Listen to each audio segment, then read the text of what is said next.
Oke, lanjut. Apalagi di sini? Kenapa nggak ada suara? Oh ya? Ini saya nggak ada suara ya? Tapi kayak enggak sih? Coba saya cek. Enggak kok. Harusnya oke kok. Ada kok. Mungkin volumenya yang belum digedein aja tadi. Oke, lanjut ya. Lanjut dari Bu Ana. Bu Ana. Malam Pak Rio mau tanya GGRM berpotensi double bottom. Let's see ya Bu ya. GGRM. Apakah berpotensi double bottom? Double bottom? Yes. Kita hapus dulu coret-coretannya. Kita pakai yang konvensional aja karena kita menggunakan pola double bottom. Nah, ini saya hilangin MA-nya. Untuk lihat pola jangan pakai indikator. Dan ini kelihatan banget nih. Wah, ini keren nih analisanya Bu Ana nih. Nih, seperti ini. Ini ada pola double bottom.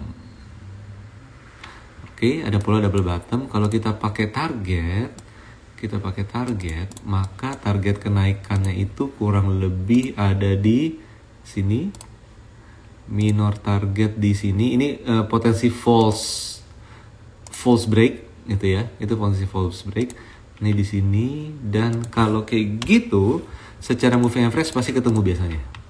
Nah, di area MA 100 lalu melewati MA 200. Biasa gitu, Bu.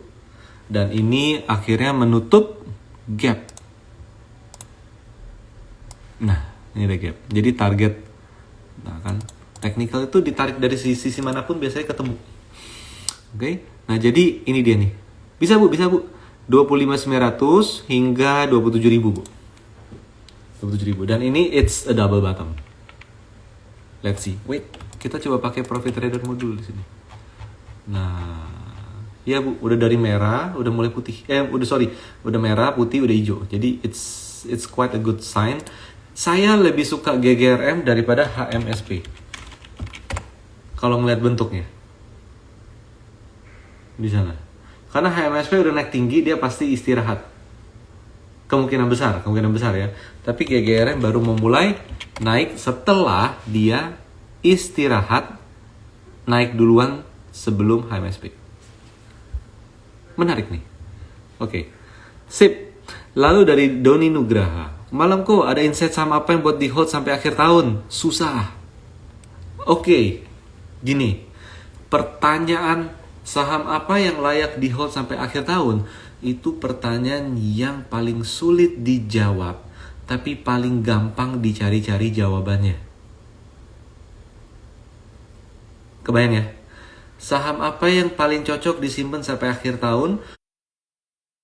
Saham apa yang paling cocok disimpan sampai awal tahun depan? Itu pertanyaan yang sebenarnya paling sulit, tapi paling gampang dijawab orang. Pakai alasan, misalnya, dengan kondisi harga komoditas yang tinggi, dengan geopolitik yang mendukung harga komoditas yang tinggi, akhirnya kelihatannya saham-saham komoditi, berbasis komoditi akan menjadi yang menarik untuk disimpan sampai akhir tahun. Tapi tunggu dulu, udah naik banyak di sana, udah naik banyak, bahaya juga gitu. Atau nanti dibalik lagi, misalnya gini, komoditi, habis dari komoditi orang biasanya itu kalau batu bara orang belinya rumah, tapi kalau CPO yang booming orang belinya tuh elektronik karena lebih ke masyarakat bawah. Contohnya seperti itu. Nah, artinya kalau komoditi kita lihat udah tinggi, artinya kita harus pantau di sektor properti. Wah, itu susah banget ngejawabnya seperti itu. Kalau saya pribadi, akhir tahun, window dressing, ya kan? Window dressing biasanya itu bulan November ada koreksi. Nah, window dressing karakternya adalah blue chip. Nanti kita akan ada bagian IG live mengenai window dressing, oke? Nah, jadi window dressing biasanya yang mantep itu adalah blue chip. Kalau mau second liner, tunggu January effect. Gitu teman-teman. Jadi jangan beli second liner ketika window dressing. Jangan beli blue chip ketika January effect. Itu kebalik. Di sana. Kinerja IHSG ketika Desember jauh lebih bagus daripada Januari. Biasanya kalau nggak salah gitu. Kalau nggak salah gitu. Kenapa? Karena yang Desember yang naik blue chip. Nah, karena Januari yang naik adalah middle cap, nggak bisa ngangkat ISG terlalu banyak. Tapi cuannya lebih gede spreadnya. Kenapa? Middle cap yang gerak, blue chipnya diem. Jadi kalau ditanya saham apa yang bisa dibuat hold sampai akhir tahun, blue chip. Gitu ya Pak ya. Lanjut. Kita lagi di sini dari Huang Lina. Pak boleh bantu jelaskan lagi perbedaan antara trend following dan investasi. Gini teman-teman. Saya analogikan properti aja deh, biar gampang. Invest itu lebih ke saya punya rumah, saya bangun, saya tinggal di sana, atau saya kontrakin ke orang, saya dapat kontrakan tiap tahun, tapi saya nggak jual-jual. Kenapa? Karena rumah itu nanti bisa dipakai untuk anak saya, anak pertama saya, atau anak kedua saya, atau anak ketiga saya. Anda tidak punya maksud untuk menjual, kecuali kepepet butuh duit. Itu investasi jangka panjang. Nah, kalau trend following itu mirip seperti momentum investing. Momentum investing apa? Oh, lokasi di sana lagi bagus loh, baru dijual nih perumahan-perumahan di sana. Saya mau beli deh. Kenapa? Nanti kalau daerah berkembang, harganya tinggi, siapa tahu saya bisa jual di harga yang lebih tinggi. Nah, itu kan trend following bisa. Kayak gitu, Bu. Jadi kurang lebih seperti itu. Jadi poinnya adalah kalau kita beli saham ada tujuan dan maksud untuk nanti dijual, itu kalau menurut saya itu lebih ke trading jangka panjang atau pendek atau menengah di sana, atau momentum trading. Tapi kalau dibeli untuk anak dan lain sebagainya, tapi saya juga menikmati nih, ya kan? Tapi menikmati nih dividennya. Kalau properti, sewa properti saya bisa nikmatin untuk liburan segala macam. Itulah the real investasi. Lanjut ya. Lanjut dari Pak Aceh Pabi. Pak mau nanya, saya punya saham yang kena suspend, gimana kalau suspend sudah dibuka, apakah harus keluar atau simpan saja selama trennya masih bagus? Kalau tren masih bagus, simpan aja Pak. Tapi kalau di suspend tapi sahamnya trennya juga nggak bagus, jelek, bobrok, nggak kasih laporan keuangan lah, telat apalah, ada stempel dari bursa, mendingan sih lepas Pak. Mendingan lepas. Lanjut ya. Dari JK9205. Pak Rio, apakah pasang fake bid lalu tiba-tiba dicabut dan di ARB-kan oleh bandar itu tidak melanggar peraturan BI dan mendapat sanksi? Saya rasa itu nggak melanggar aturan ya. Enggak kok. Logikanya enggak. Kita tahu dari mana kalau dia yang fake bid dan dia yang buang barang? Enggak deh. Enggak. Gini. Fake bid ya. Jadi gini. Pada dasarnya kita kalau menganalisa saham, kita harus sadar bahwa ada 3 karakter saham yang wajib terpenuhi supaya apa? Supaya kita bisa tahu ini saham bagus atau enggak. Pertama adalah karakter masa lalu. Karakter, konsistensinya. Dari dulu sampai sekarang pergerakannya gimana? Cara naiknya, cara turunnya bagaimana? Konsistensinya ada atau enggak? Kalau udah seperti itu, predictable atau enggak? Itu nomor 2. Nomor 3, likuiditas bagus atau enggak? Likuiditas bagus tuh nggak bisa lihat dari volume tinggi atau rendah banget, bukan. Yang penting adalah setiap hari ada transaksi, ketinggiannya ngacak. Itu dulu. Nah, coba perhatikan, saham yang dimaksud fake bid adalah saham yang tadi 3 syarat itu terpenuhi atau enggak. Kemungkinan besar 3 itu salah satunya nggak terpenuhi, Pak. Jadi kalau salah satu nggak terpenuhi, maka kita nggak ada urusan dengan saham-saham seperti itu di sana. Kedua, kalau bicara fake bid tiba-tiba ditarik, semua ada resikonya. Dia ngebid pasang banyak, tau-taunya ada orang lain yang ngebuang, dia belum cabut bid yang dia maksud untuk dicabut. Habis nggak dia? Habis juga. Jadi siapapun tetap ada risiko di sana, Pak. Dan bicara pasang di bid, bicara pasang di over, itu kan hak masing-masing pelaku pasar. Tinggal kita nganalisa ini saham, balik ketiga tadi, bergerak konsisten, predictable, likuiditasnya sehat. Kalau itu nggak terpenuhi salah satunya, ada kemungkinan itu kejadian fake bid lebih muncul, lebih besar peluang untuk munculnya. Nah, itu dia. Jadi poinnya adalah selalu jangan fokus di fake bid, fake offer dan lain sebagainya. Fokus di sahamnya apa. Kalau sahamnya udah berkualitas, udah bagus.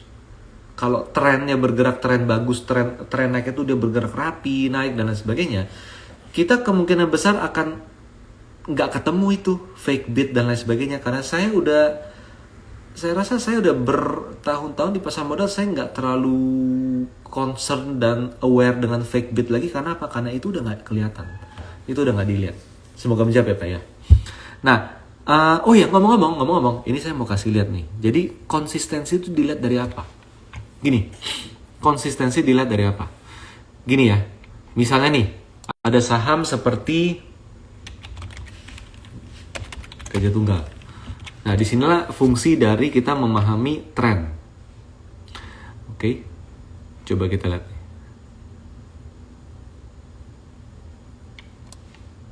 Tuh, kelihatan nggak? Kalau dia gerak itu, dia selalu zigzagnya lebar-lebar. Di sini, lebar. Teman-teman bisa lihat ada garis-garis merah, garis-garis biru seperti ini. Turun ditembus, naik. Turun lagi, naik lagi. Turun lagi, naik lagi. Turun lagi, naik lagi. Turun lagi, nembus yang merah ini. Turun, total naik lagi. Nah, ini bukan saham yang jelek, bukan. Tapi ini saham yang karakternya, geraknya itu tidak konsisten. Di sana. Ini ditandai dengan warna yang warna-warni seperti ini. Kalau saya ajak teman-teman buka moving average, maka kelihatan banget bahwa gerak sahamnya itu suka gini, ke atas MA, ke bawah MA, ke atas MA, ke bawah MA, kadang ke atas MA, ke bawah MA, zigzag terus seperti itu karakternya. Nah, itu saham yang apa? Itu saham yang lebih cocok untuk buat swing trading, contohnya seperti itu. Tapi belum tentu ini ada fake bid. Tapi bisa jadi ada fake bid. Tapi bisa jadi itu fake bid yang gak disengaja. Maksudnya gimana? Mungkin kan, saya broker. Rio, tolong order beli saham ABCDE 1000 lot di harga 1000, 1000 lot di harga 995, 1000 lot di harga 990, 1000 lot di harga 985, dan 1000 lot di harga 980. Tebel dong bidnya kan? Bidnya tebel. Oke, udah mulai kena dikit-dikit, orangnya ragu. Nanti dulu deh, gua ada redemption nih. Gue gak beli dulu deh, tarik semuanya. Fake bid gak? Fake bid itu gak boleh tuh. Loh kok gak boleh? Kan gue ada redemption reksadana. Reksadana gue di redeem. Masa gue beli saham? Juga gak boleh beli saham. Malah gue harus jual saham. Kayak gitu teman-teman. Nah, jadi banyak hal mengenai bid dan offer. Dan that's why kalau kita nganalisa teknikal, kita gak terlalu ngeliat ke sana. Tapi poinnya adalah apa? Poinnya adalah ini teman-teman. Volume itu harus ngacak, harus ngombak, harus ngajak teman-teman. Jangan sampai volumenya kayak WMUU. Mohon maaf, tapi saya mau kasih lihatnya dari sini. Volume yang bagaimana? Volume yang rata. Nih, ini rata nih.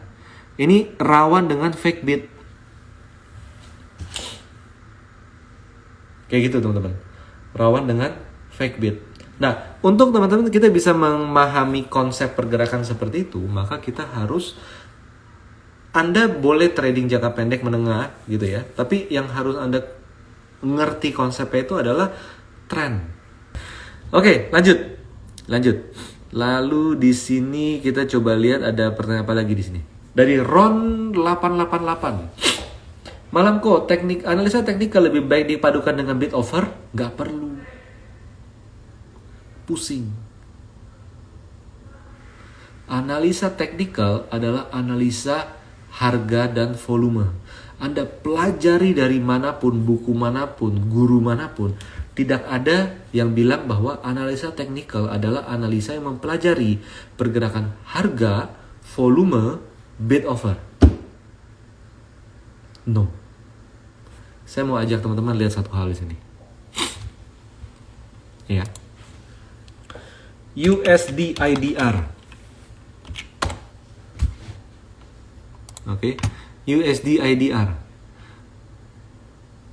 Bukan gitu deh. Kita buka sini deh.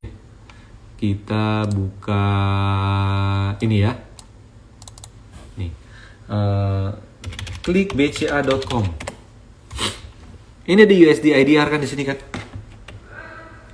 Nih. Ada USD dan IDR di sini. Nah. Kurs beli, kurs jual.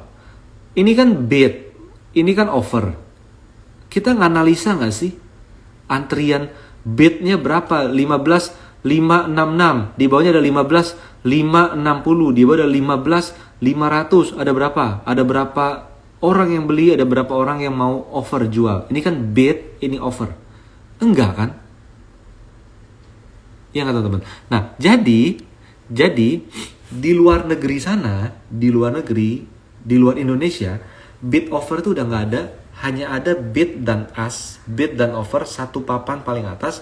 Tebelnya lotnya berapa aja kita nggak tahu di sana.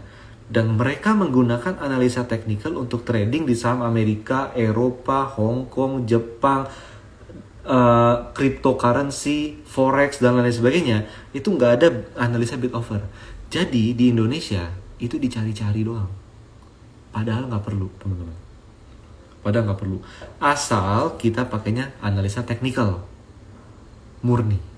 Tapi kalau kita nggak pakai analisa teknikal, kita juga nggak pakai analisa fundamental dengan mendalam, ujung-ujungnya kita mencari-cari metode yang